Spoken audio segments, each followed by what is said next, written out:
I used to think the hardest thing about marriage was surviving the big arguments. I was wrong. The hardest thing is sitting across from the person you love, smiling at them, while realizing they've been hiding something from you. My name is Jason Walker. I'm 41, married to Rebecca for 9 years, and we have a 10-year-old son named Lucas. For most of our marriage, I thought we were doing pretty well. We weren't rich, but we were comfortable. Rebecca had a good marketing job, I worked in operations management, and together we had managed to build something I was proud of, a savings account we promised never to touch unless it was absolutely necessary. There was about $86,000 in it. It was supposed to be our safety net. A house upgrade someday.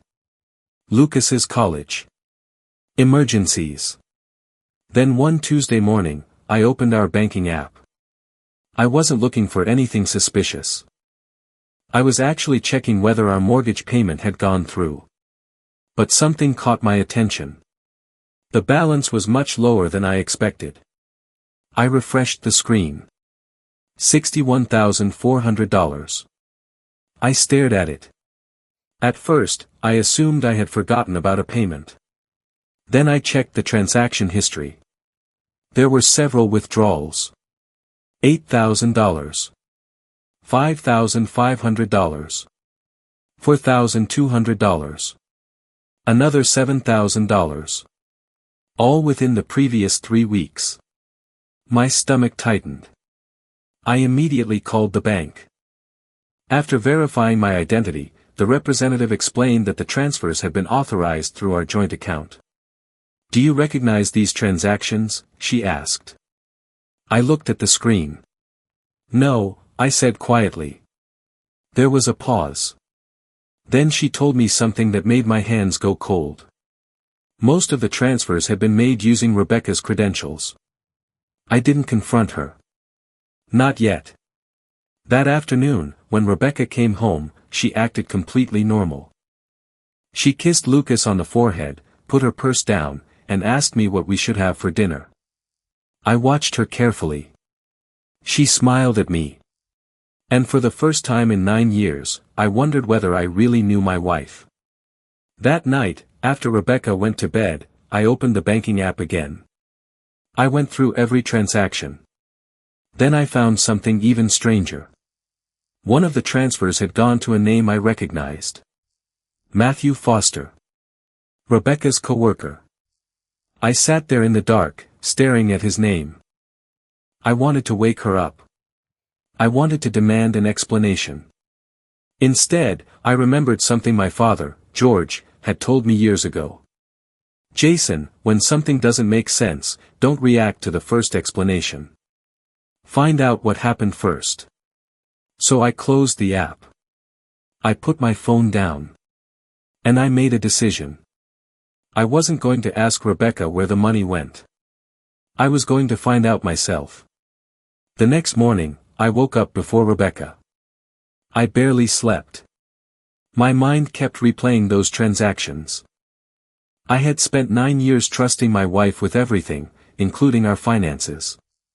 Now I was lying beside her, wondering whether the woman sleeping next to me had been planning something behind my back.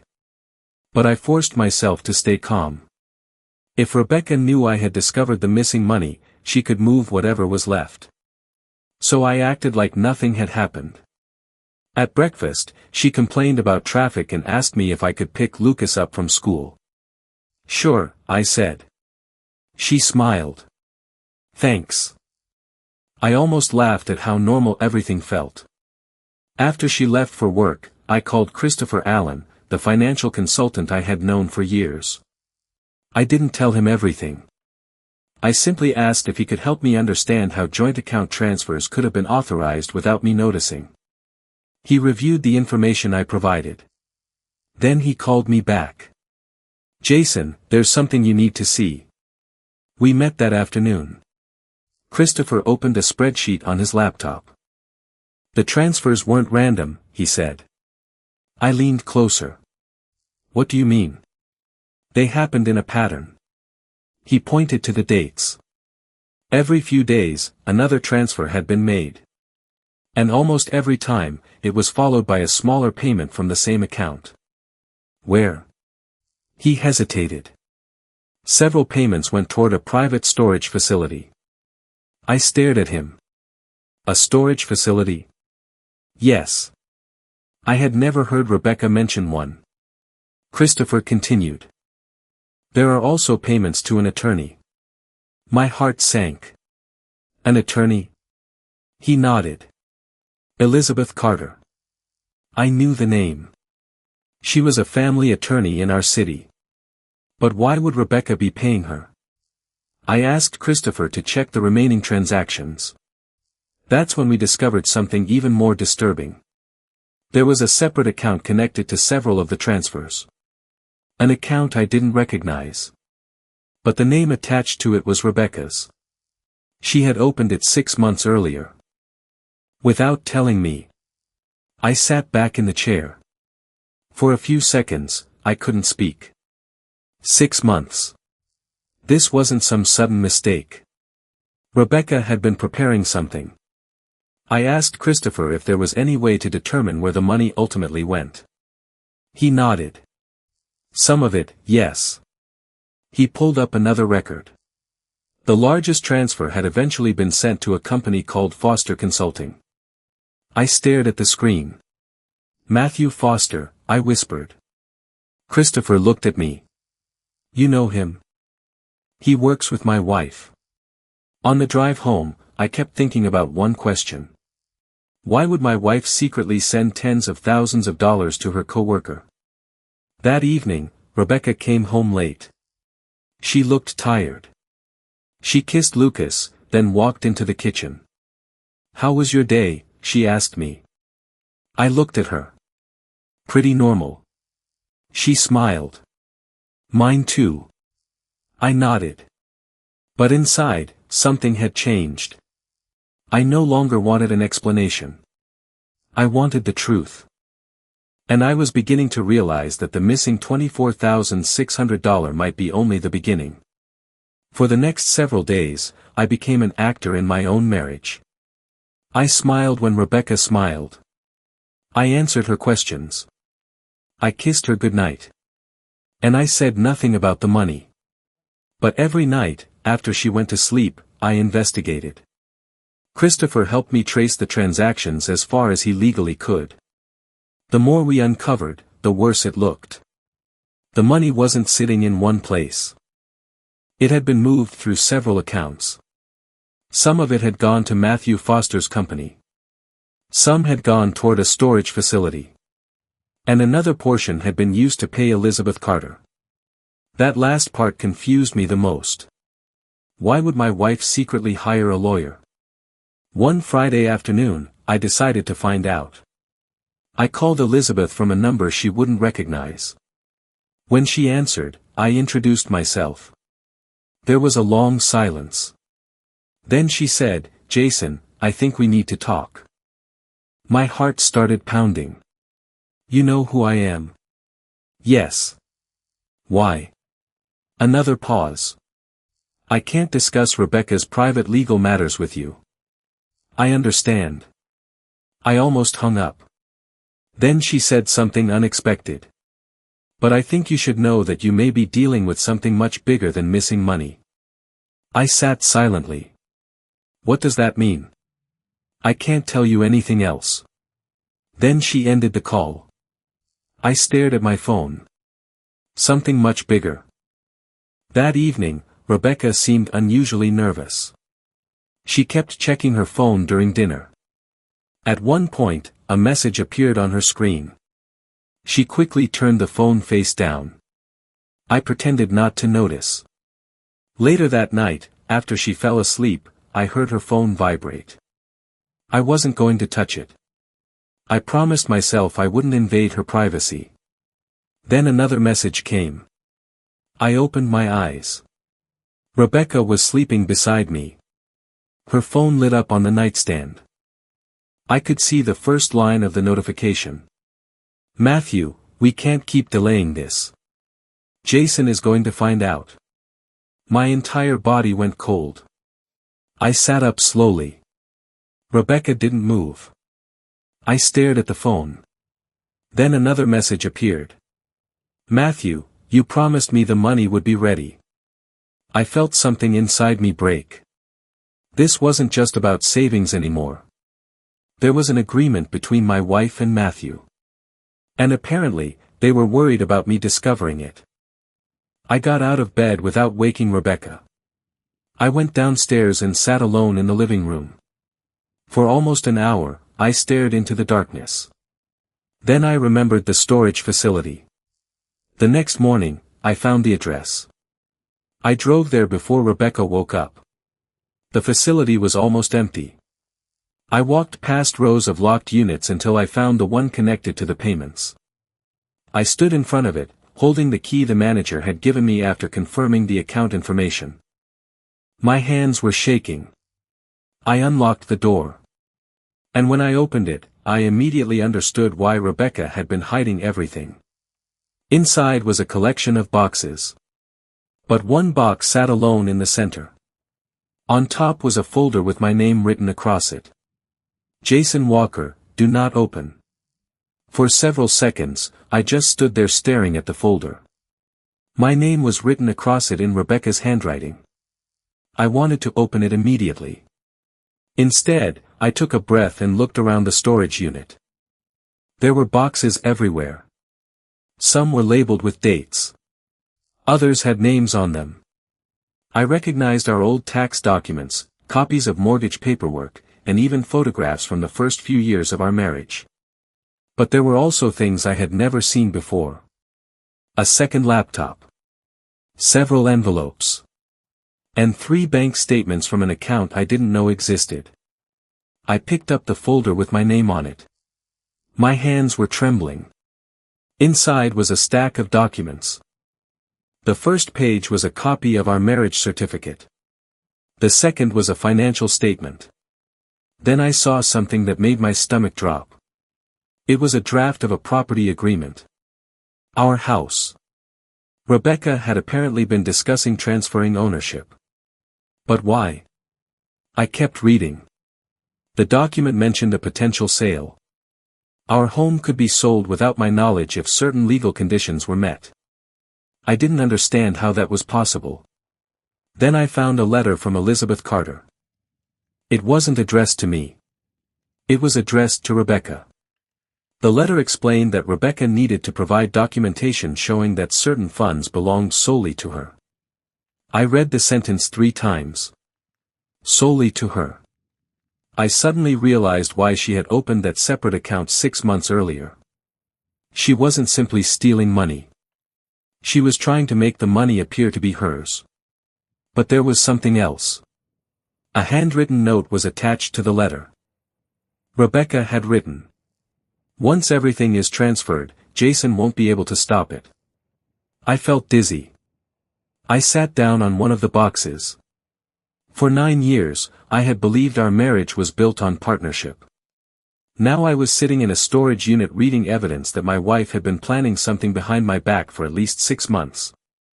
Then I noticed another folder. This one had Matthew's name on it. I opened it. Inside were copies of emails between Rebecca and Matthew. They weren't romantic. That somehow made everything worse. They were discussing money. Large amounts of money. One email mentioned a business they planned to start together.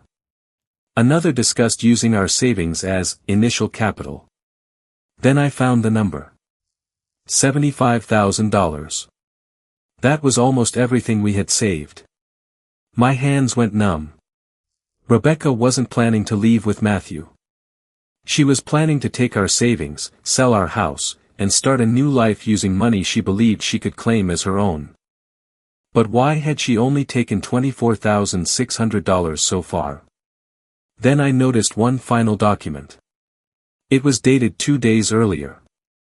It was a bank appointment confirmation. For the following Monday. Rebecca was planning to transfer the remaining money. I checked my watch. It was Saturday morning. I had 48 hours. I closed the folder and carefully put everything back exactly where I'd found it. Then I locked the storage unit. On the drive home, I realized something. Rebecca thought she was 2 days away from taking everything. She had no idea that I already knew. And I wasn't going to stop her with an argument. I was going to let her make one final move. Because I wanted to know exactly how far she was willing to go. I spent the rest of Saturday pretending nothing had changed. Rebecca made pancakes for Lucas that morning. She laughed when he covered the table in syrup. I stood in the kitchen watching them, and for a moment I almost convinced myself that I had misunderstood everything. Then I remembered the folder. $75,000. Our house. The secret account. Matthew. The Monday bank appointment. I couldn't simply wait. So I called Elizabeth Carter. This time, I used my own number. She answered almost immediately. Jason. I know about the account, I said. Silence. I know about Matthew. I know about the storage unit. And I know about the transfer scheduled for Monday.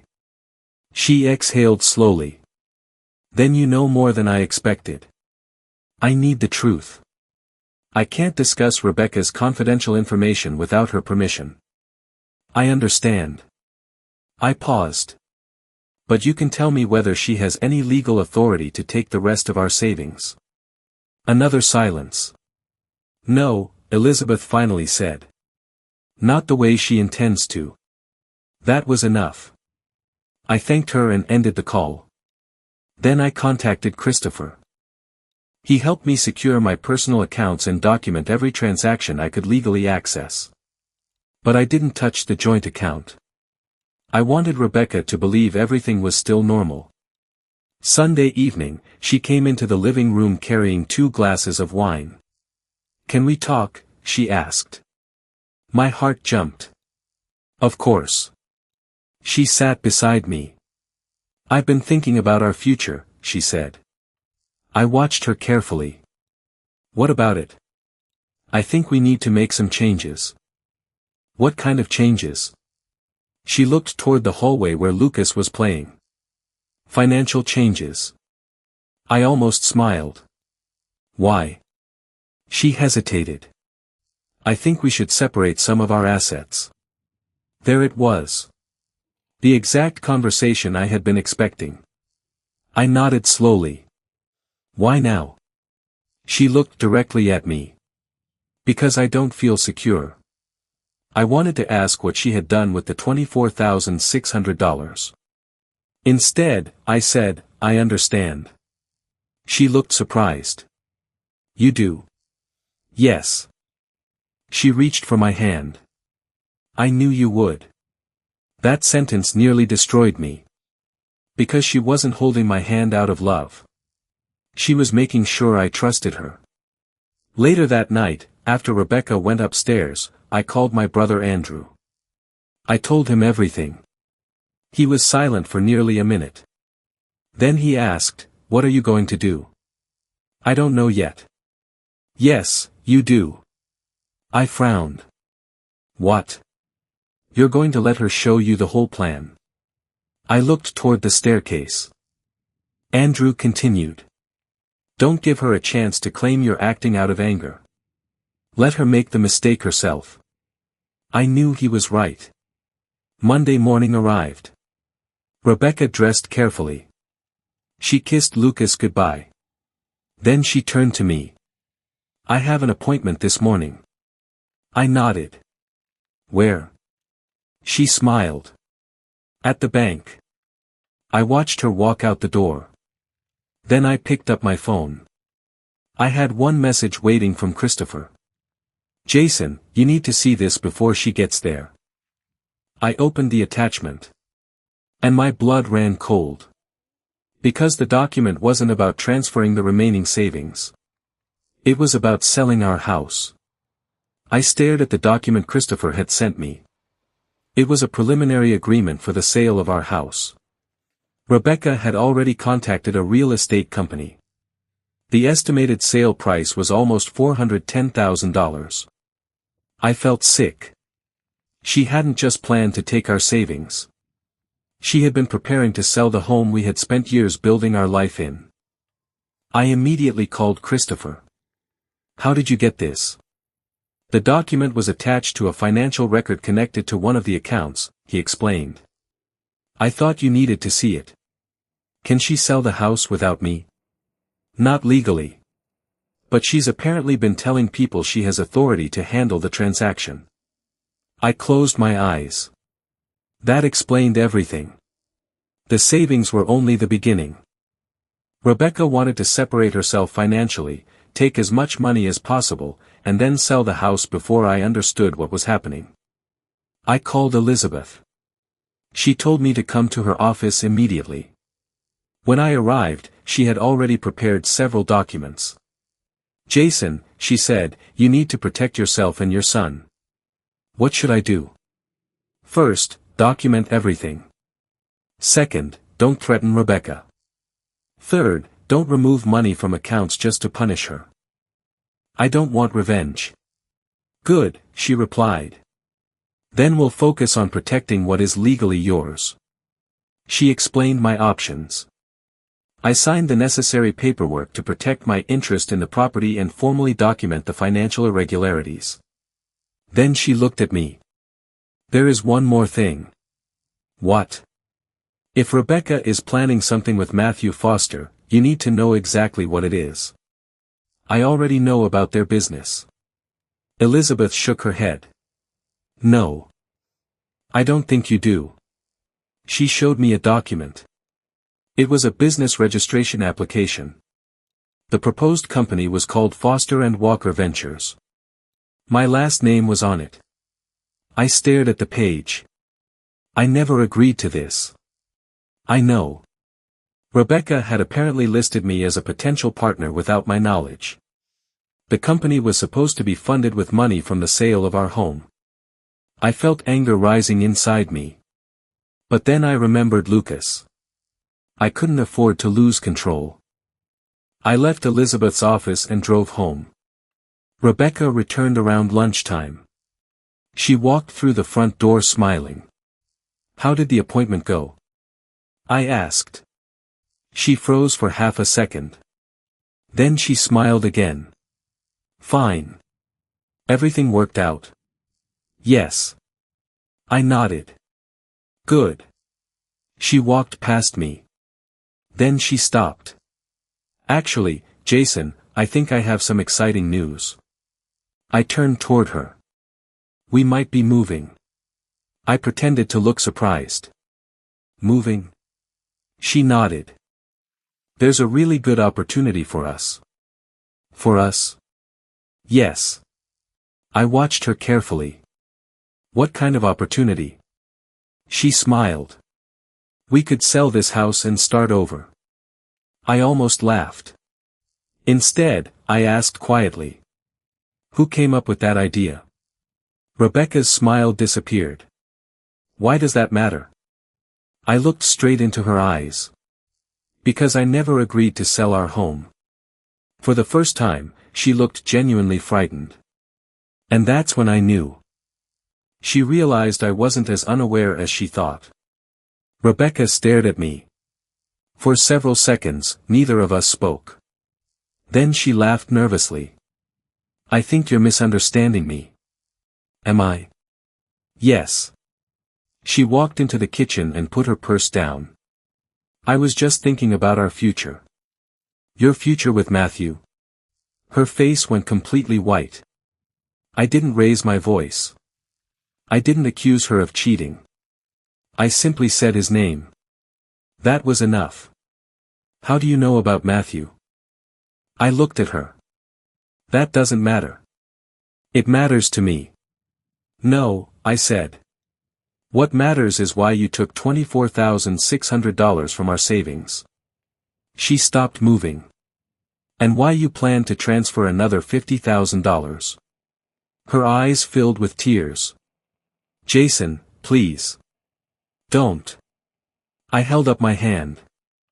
"I don't want another story." She sat down. I was scared. Of what? Of being trapped. I stared at her. "You weren't trapped. You don't understand. Then explain it.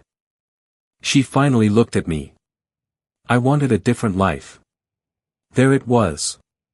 Not an apology. Not regret. Just the truth. She wanted a different life.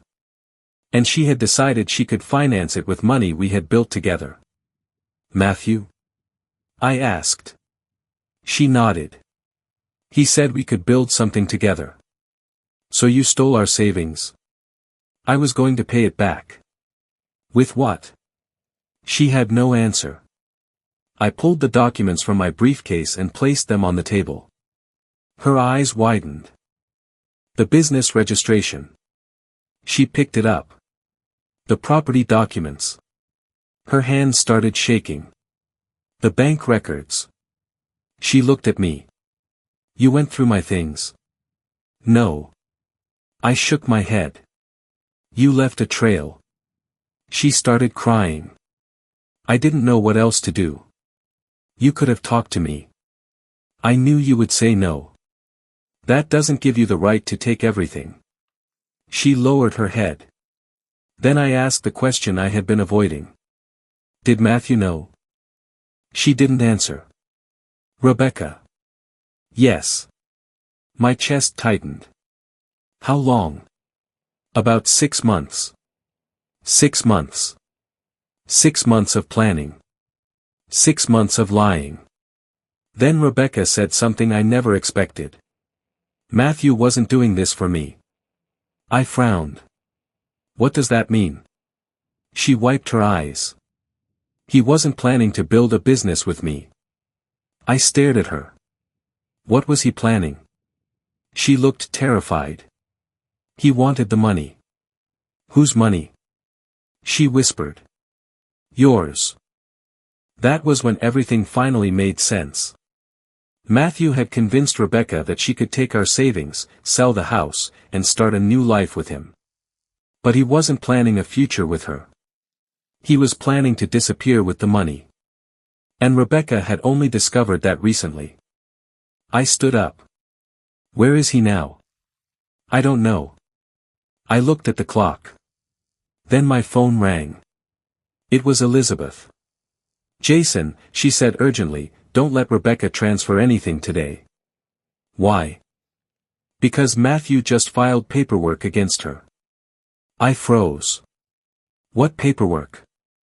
A claim saying Rebecca owes him money. I looked at my wife. Her face collapsed. Matthew hadn't just betrayed me. He had betrayed her too. But there was one final problem. The money was still missing. And I knew exactly where I wanted it to go. I looked at Rebecca across the kitchen table. For the first time since I discovered the missing money, I didn't feel angry. I felt tired. 9 years of marriage. 1 child. And somehow, we had reached the point where we were sitting across from each other like strangers. What happens now? Rebecca asked. I looked at the documents in front of us. That depends on what you do next. She wiped her tears. I don't know what to do. Then start by telling the truth. And she did. Rebecca admitted that Matthew had convinced her to move the money into a separate account. He promised they would start a business together after she left me. But once he received the first transfers, he changed. He demanded more. He pressured her to sell the house. And when she hesitated, he threatened to expose everything. She had finally realized that he wasn't planning a future with her. He was planning to take the money and disappear. I listened without interrupting. Then I told her something she didn't expect. I don't want your money. She stared at me. What? I want my savings returned. I want Lucas protected. And I want everything done legally. I had already worked with Elizabeth to freeze the remaining funds and protect my ownership interest in the house. The missing money was traced through several accounts. Some of it was recovered. The rest became part of the legal case against Matthew. Within weeks, his scheme began falling apart. The evidence showed that he had targeted Rebecca because he believed she would risk everything for the promise of a new life. He had lied to her. But Rebecca had still made her own choices. And those choices had consequences. We eventually divorced. There was no dramatic courtroom revenge. No screaming. No public humiliation. Just paperwork, lawyers, and the painful division of a life we had once built together. Rebecca moved into a small apartment. I kept the house, mainly because Lucas had spent his entire childhood there. And I made sure he never believed the divorce was his fault. Months later, I received an email from Rebecca. She wrote that she was sorry. She said she finally understood that the worst thing she had taken wasn't money. It was trust. I didn't reply immediately. Eventually, I wrote one sentence. I hope you become someone you can trust again. Then I closed the email. I never got all the money back. But I got something more important. My son was safe. My home was protected. And I had finally learned that trusting someone doesn't mean ignoring the signs when they betray that trust. Sometimes the strongest move isn't revenge. It's quietly protecting yourself, letting the truth come out, and walking away with your dignity intact. And that was exactly what I did.